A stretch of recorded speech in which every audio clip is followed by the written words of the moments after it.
সাপ শব্দটা শুনলেই আটকে ওঠেন অনেকে, আর দেখলে তো কথাই নেই। বন উজাড়, বাসস্থান ধ্বংস এবং খাদ্যের অভাবে লোকালয়ে হানা দিচ্ছে সাপ। বৃষ্টি বাদলার দিনে তাদের উপস্থিতি আরও বাড়বে বলে আশঙ্কা। প্রকৃতির ভারসাম্য রক্ষায় গুরুত্বপূর্ণ এই সরীসৃপকে রক্ষা এবং সর্প দংশনের সঠিক চিকিৎসার বিষয়ে রংপুরের সচেতনতামূলক প্রচার চালাচ্ছে একটি বেসরকারি সংগঠন। মনিরুজ্জামানের তোলা ছবি ও শাহরিয়ার মিমের তথ্যে ডেস্ক রিপোর্ট। এটা তো 10 থেকে 12 ফিট পর্যন্ত হয়। প্রায়ই লোকালয়ে তাদের হানা, কখনো গৃহস্থ বাড়ি, আবার কখনো স্কুল কিংবা দোকানে দেখা মিলছে তাদের। ছড়াচ্ছে আতঙ্ক, ভয়ে অনেকেই মেরে ফেলছে সাপ। পরিবেশের জন্য যা ভয়ঙ্কর হুমকির কারণ। সাপ শুধু বিষধর নয়, উপকারীও। আবাদি জমির শত্রু ইঁদুর দমন করে কৃষি সহায়ক এই সরীসৃপ। এই বর্ষায় সাপের কামড়ে মৃত্যুরোধ এবং নির্বিচার সাপ হত্যা বন্ধে প্রচার চালাচ্ছে wild life and snake rescue team in Bangladesh নামের সংগঠনটি।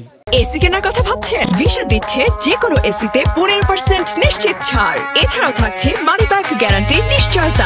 সম্প্রতি কারমাইকেল কলেজ প্রাঙ্গণে রংপুর বিভাগ থেকে উদ্ধার হওয়া পদ্মগোকরা, খইয়া গোকরা, ওয়ালস্ক্রেট, ব্র্যান্ডেড ও ব্ল্যাক ক্রেট সহ বিষধর সাপ নিয়ে সচেতনতামূলক প্রদর্শনী করে তারা। গ্রামের ম্যাক্সিমাম লোক সাপ দেখলেই লাঠি নিয়ে পিছনে দৌড় দেয়, মারার চেষ্টা করে, কিন্তু আসলে সাপ কৃষকের অনেক উপকারে আসে। আমরা যে সাপগুলো এখানে দেখলাম সেগুলো তো সচরাচর দেখা যায় না, বিলুপ্তির পথেই প্রায়। দেশে সাপের কামড়ে প্রতি বছর অনেক প্রাণ ঝরে গেলেও এখনও সব হাসপাতালে নেই পর্যাপ্ত অ্যান্টিভেনম বা সাপে কাটা রোগীর প্রতিষেধক। চিকিৎসা এখনও চ্যালেঞ্জ। প্রতিটি স্বাস্থ্যকেন্দ্রে অ্যান্টিভেনম রাখার দাবি সংগঠকদের। দেখা যাচ্ছে যে দাঁড়া সাপ আমাদের ওই ইঁদুর খেয়ে আমাদের পরিবেশের ভারসাম্য রক্ষা করতে, সেখানে আমাদের তো ওষুধ আর কেনা লাগতেছে না। একে যদি আমরা বাঁচিয়ে রাখতে পারি তাহলে তো আমাদেরকে আর নতুন করে বিষ কেনা লাগতেছে না, আমাদের অর্থ অপচয় করা লাগতেছে না। আমাদের দেশে প্রচুর পরিমাণে অ্যান্টিভেনম সংকট রয়েছে। আমাদের দেশের স্বাস্থ্য অধিদপ্তর যদি বা সরকার যদি অতি দ্রুত দেশে অ্যান্টিভেনম তৈরির একটা ব্যবস্থা করে, সেক্ষেত্রে দেখা যাবে যে এই সংকটগুলো থাকবে না। তখন আমাদের দেশে যদি স্নেক বাইট হয়, রোগী মারা যাওয়ার চান্স অনেকটাই কমে যাবে।